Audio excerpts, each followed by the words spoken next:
얼굴에 빨간 트러블이 올라오고 가렵고 심할 때는 따가운 증세까지 있는데 원인을 모르고 계시는 분들이 많습니다. 여드름인가 싶어서 피부과에서 치료를 받고 있는데 낫지 않죠. 우울증이 오는 것 같고 대인기피증마저 생깁니다. 이 병원 저 병원 가도 스테로이드와 항생제만 처방을 합니다. 너무 오래 바르면 안 된다고 해서 약을 끊으면 이 리바운드 현상 때문에 더 심해집니다. 그래서 다시 약에 손을 댑니다.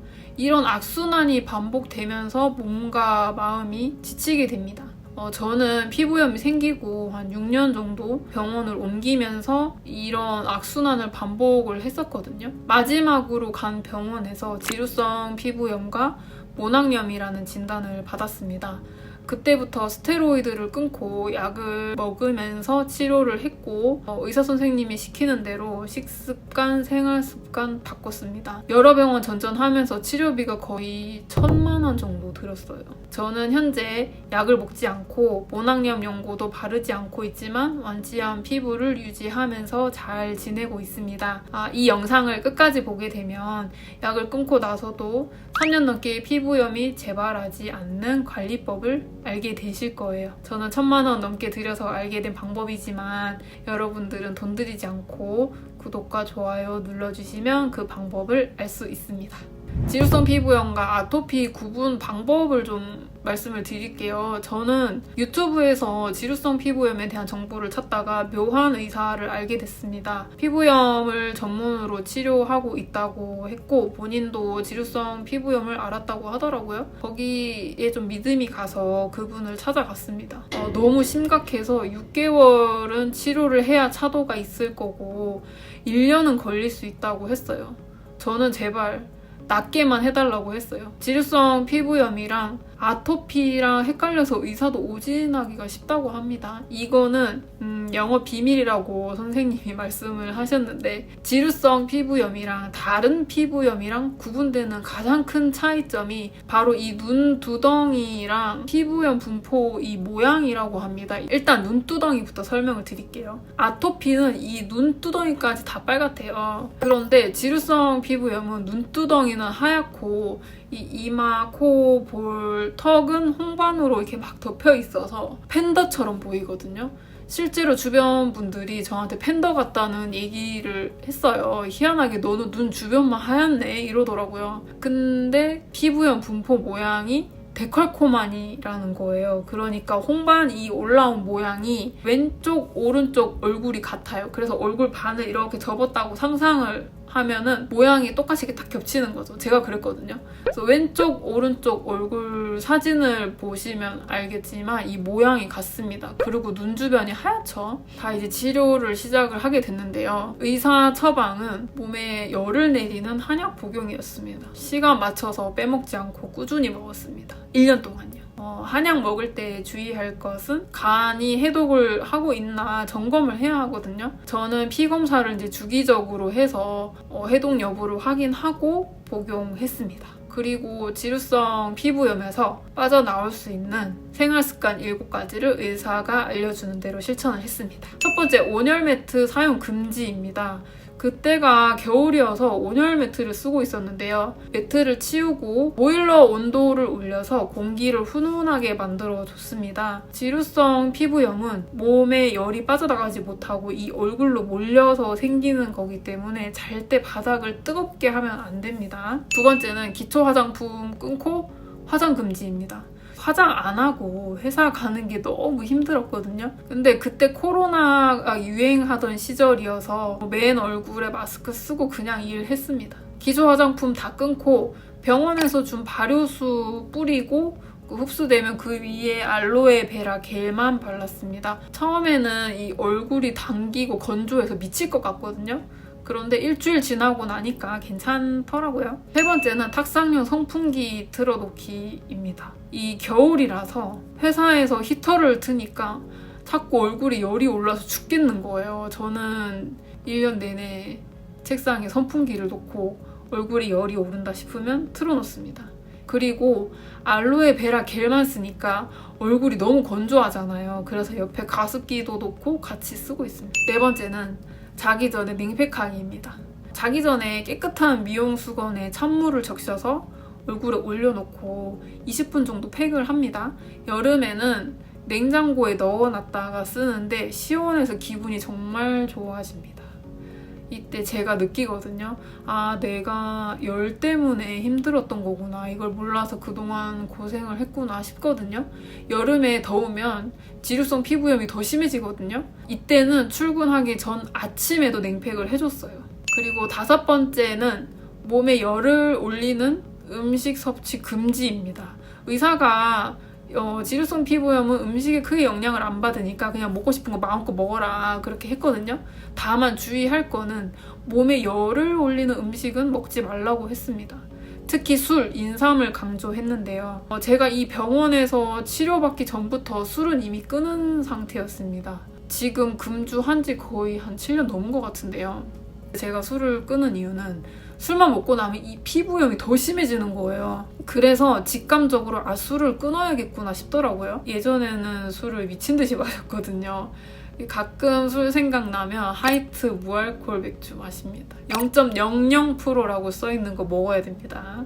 6번째, 무리한 운동 피하기입니다. 핫 요가나 과도한 근력 운동은 하지 말라고 했는데요.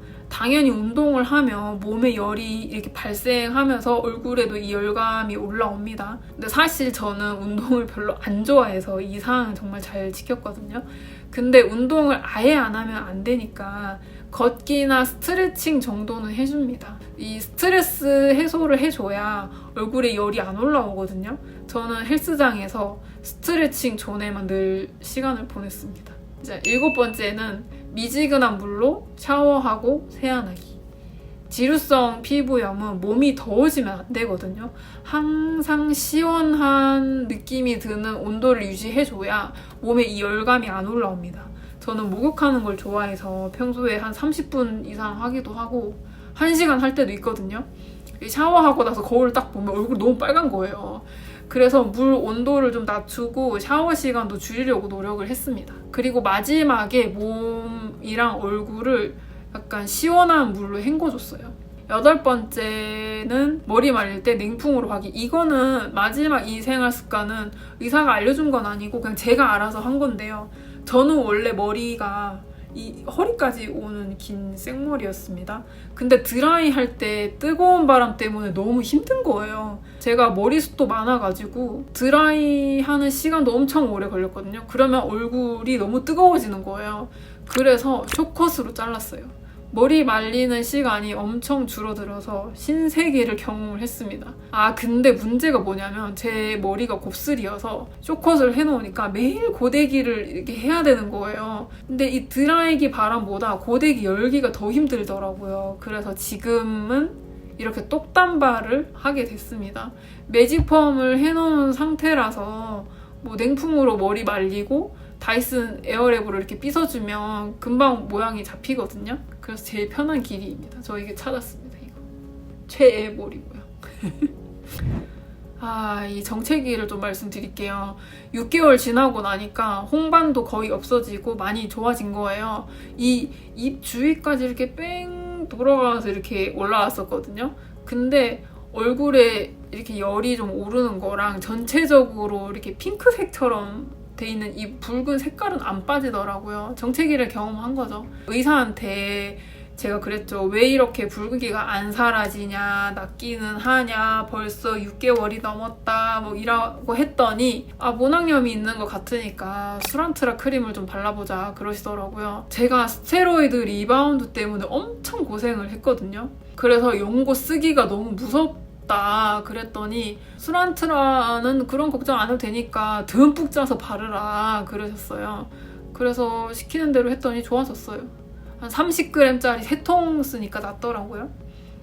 이렇게 1년간의 긴 치료를 끝내고 저는 한약과 수란트라 연고를 완전히 끊고 3년 넘게 지금 피부를 잘 유지하고 있습니다.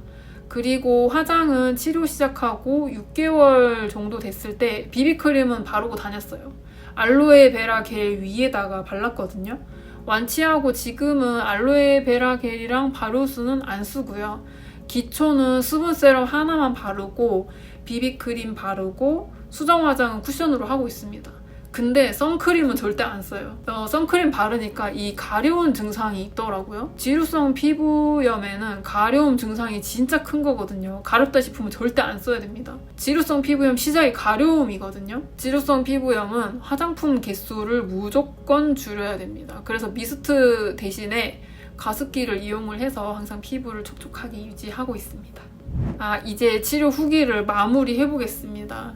저는 지루성 피부염 생긴 게 10년 전이었고 치료 기간까지 포함해서 거의 7년간 이 염증을 가지고 있던 피부라서 지금도 사실 비비크림 지우면 홍조도 좀 있고 모공도 엄청 넓고 패인 자국도 있고 후유증이 좀 있습니다. 그래서 저는 사람을 보면 피부부터 눈에 보이고 좋은 피부를 가진 분들을 보면 그렇게 부러울 수가 없는 거예요. 그런데 지금은 마음가짐을 좀 바꿨습니다. 후유증으로 생긴 자국들은 비비크림으로 가릴 수 있고 화장으로 커버할 수 있는 피부 상태가 된 것만으로도 감사하자. 예전에는 화장으로 가리는 것조차 못했으니까 이 정도면 사회생활 하는데 문제 없다. 그리고 내가 사랑하는 사람이 내 맨 얼굴 보고도 맨날 예쁘다, 사랑한다 해주니까 그것만으로도 나는 행복한 사람이다. 이렇게 생각하면서 생활하고 있습니다. 이렇게 끝까지 영상을 시청을 하셨다면 정말 피부염 때문에 고생을 많이 하고 계신 분일 거라는 생각이 듭니다. 궁금한 게 있다면 댓글을 남겨주세요. 제가 하나하나 읽어보고 최선을 다해서 답변을 드리도록 하겠습니다. 이 영상에 다 담지 못한 제 경험들을 앞으로 계속 공유 드릴게요. 구독 눌러놨다가 좋은 정보들 챙겨가시기 바랍니다. 감사합니다.